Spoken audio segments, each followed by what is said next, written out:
सूर्य चंद्रमा की युति जिसको कि हम अमावस्या दोष बोल सकते हैं, बहुत सारी जगह ये योग भी बोला जाता है।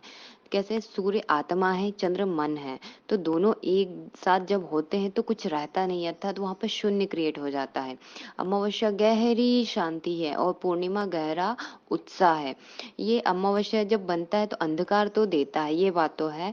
पर सूर्य चंद्रमा की युति ये बनती बहुत अच्छा भी करती है और बुरा भी करती है। मतलब एकदम यदि आप अच्छा कर रहे हैं तो टॉप पे अच्छाई वाला काम करेंगे, और बुरा कर रहे हैं तो एकदम टॉप पे बुराई वाला काम। तो ये अमावस्या का योग कहा जाएगा या दोष कहा जाएगा, ये आपकी कुंडली के ऊपर डिपेंड करेगा।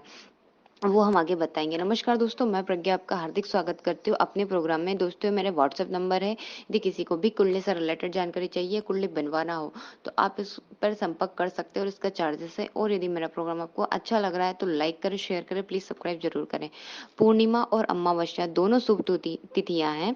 अमावस्या जो होती है उसके बाद शुक्ल पक्ष उजियारा स्टार्ट होता है, और हम ऐसे देखें तो पूर्णिमा के बाद अंधियारा स्टार्ट होता है।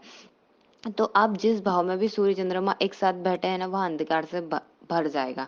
मतलब इसमें क्या होता है कि मानो पंचम भाव में बैठा है तो व्यक्ति हमेशा भ्रमित रहेगा बचपन से ही कि कौन सा सब्जेक्ट लूं नहीं लूं। यदि उसने प्रेम करा तो मैं करूं ना करूं, बहुत ज्यादा भ्रमित रहेगा जब तक उसको कोई आगे ना बढ़ाए, कोई रास्ता ना बताए वैसा। और एक हम पितरों से भी इसको देख सकते हैं कि ये पितृ दोष का भी हम यहाँ बनता है।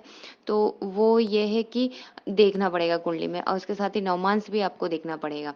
और ये यदि कैसे देखें हमारी कुंडली में कि कारक है या अकारक है, तो यदि कारक है जिस भाव में वो बैठा है, यदि वो भाव सूर्य चंद्रमा के लिए कारक है तो फिर ये जो स्थिति है आपको शुभ परिणाम देगी।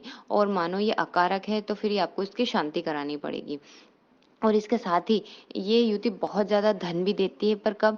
जैसे सूर्य चंद्रमा की युति हो और उस पे मंगल की दृष्टि पड़ रही हो। मंगल की 3 दृष्टियां होती है, चौथी, सातवीं और आठवीं। तो हम सातवीं दृष्टि की बात कर रहे हैं।